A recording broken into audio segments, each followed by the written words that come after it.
আইএসএফকে বলা হয় বিজেপির দালাল। গত কয়েকদিন আগে আমাদের বিধায়ক সাহেব তিনিও বলছিলেন একটি বক্তব্যের মাধ্যমে যে আইএসএফ হচ্ছে বিজেপির দালাল। আমি এমএলএ সাহেবকে বলতে চাই যে আইএসএফ বিজেপির দালাল শুধু বলে দিলে হবে না, প্রমাণ করতে হবে। আর আমি আজকে এখানে বলে দিচ্ছি যে তৃণমূল কংগ্রেস বিজেপির দালাল, বিজেপির বি টিম হয়ে কাজ করছে, তার প্রমাণ আমি দিয়ে দিচ্ছি। মমতা ব্যানার্জি অটল বিহারী বাজপেয়ীর হাত ধরে বলেছিলেন যে বাংলায় বিজেপিকে ফ্রন্টে এনে লড়বো প্রয়োজনে। আর বিধায়কের সাহেবের নেতা মুকুল রায় অনেক আগেই বলে দিয়েছেন যে যাহাই তৃণমূল তাহাই বিজেপি, যাহাই বিজেপি তাহাই তৃণমূল। অত দূরেও যেতে হবে না, আমার আমডাঙ্গার মধ্যে আমি প্রমাণ করে দেখিয়ে দিচ্ছি।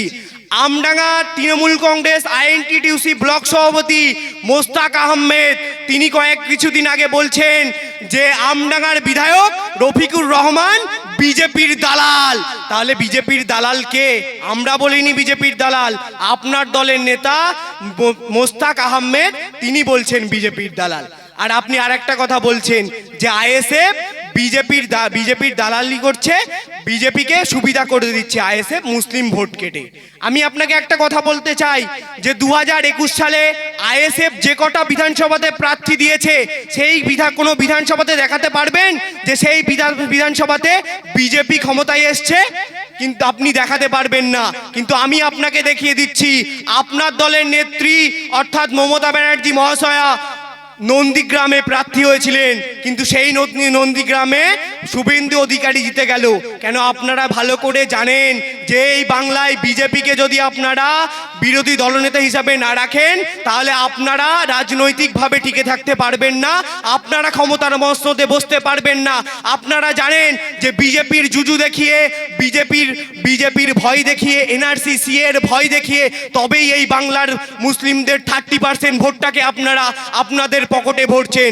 আমি আপনাকে আরেকটা কথা বলে দিতে চাই যে আগামী 2026-এ ইন্ডিয়ান সেকুলার ফ্রন্টের চেয়ারম্যান বলে দিয়েছেন পীরজাদা নওশাদ সিদ্দিকী যে আমরা যে কটা বিধানসভাতে প্রার্থী দেব সেই বিধানসভাতে যদি বিজেপি ক্ষমতায় আসে তবে তার দায়ভার আজান দিচ্ছে।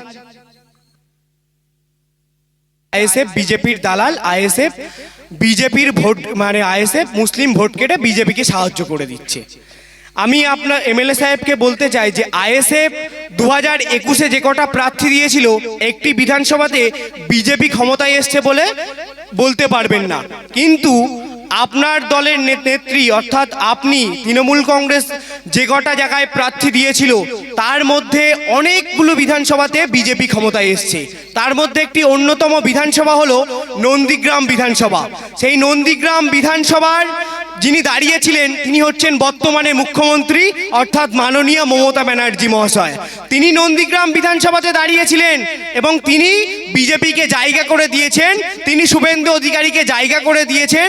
শুভেন্দু অধিকারীরা যদি এই রাজ্যে বিরোধী দলনেতা হিসাবে যদি না থাকে তবে তৃণমূল কংগ্রেস আর ক্ষমতায় আসতে পারবে না।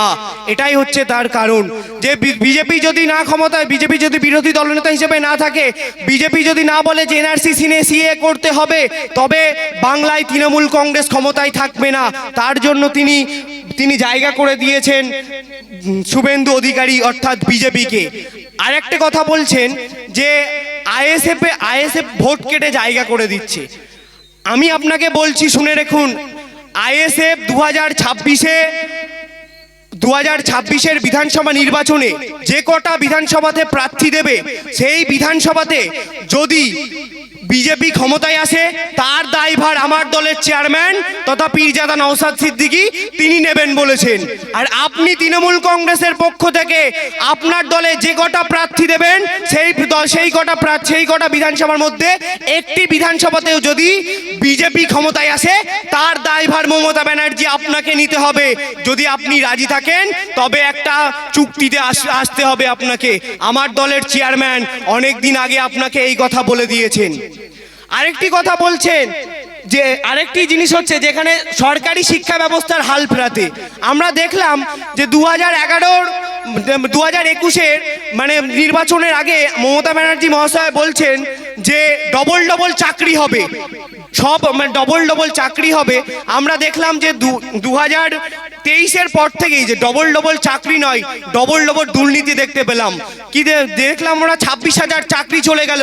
আমরা দেখলাম যে 26,000 যারা চাকরি চলে গেল, সেই চাকরিহারারা যখন কলকাতার বুকে যখন ধর্ণা মঞ্চ তৈরি করে যখন ধর্ণা দিচ্ছে, যখন প্রতিবাদ করছে, তখন এই তৃণমূল কংগ্রেস, এই রাজ্য সরকারের চটি চাটা পুলিশ তাদেরকে অকথ্যভাবে তাদেরকে মারছে, তাদেরকে মানে পেটে লাথি মারছে, বিভিন্নভাবে মারধর করে তাদেরকে মানে তাড়িয়ে দিচ্ছে।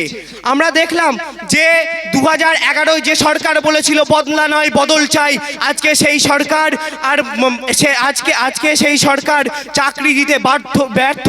আজকে সেই সরকার কর্মসংস্থান করতে ব্যর্থ হয়েছে। আজকে সেই সরকার বলছে যে দুর্গাপুজোর সময় একটা মানে কাশফুলের বালিশ তৈরি করার নিদান দিচ্ছে, চপ শিল্পের কথা নিদান দিচ্ছে, ঘুগনি মুড়িতেও মানে বিক্রি করার নিদান দিচ্ছে। এ রাজ্যে চাকরি দিতে পারছেন না, কিন্তু এই সমস্ত কথা বলছেন। আমি মুখ্যমন্ত্রী মমতা ব্যানার্জি মহাশয়কে বলতে চাই যে আপনি যে চপ শিল্পের কথা বলছেন না, যে আপনাকে বলছি আপনি ওই মুখ্যমন্ত্রীর পদ থেকে পদত্যাগ করে আপনি একটা কাজ করুন, পিসি ভাইপো টেক্সটাইল নাম দিয়ে একটা চপ শিল্পের দোকান দিন। আপনি এবং আপনার ভাইপো যদি এই চপ শিল্পে এত ইনকাম থাকে, তাহলে চপ শিল্পে আপনি চপের শিল্প তৈরি করুন, আপনি দোকান দিয়ে আপনি ওই পথ ছেড়ে দিন। অতএব আপনি এই রাজ্যের বেকার যুবকদেরকে, এই রাজ্যের মানুষের কর্মসংস্থান দিতে ব্যর্থ হয়েছেন। তাই আজকে আমার রাজ্যের যে যুবক ছেলেরা তারা ভিন রাজ্যে পাড়ি দিচ্ছে, ভিন রাজ্যে কাজ করতে যাচ্ছে।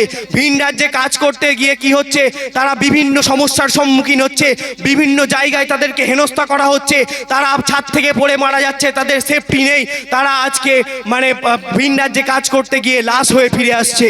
এই বলে আমি আমার সংক্ষিপ্ত বক্তব্য শেষ করছি। এখন আপনাদের মধ্যে বক্তব্য রাখবেন ইন্ডিয়ান সেকুলার ফ্রন্ট পশ্চিমবঙ্গ রাজ্য কমিটির সাধারণ সম্পাদক ও আমডাঙ্গা বিধানসভার অবজারভার শ্রী বিশ্বজিৎ মাইতি মহাশয়।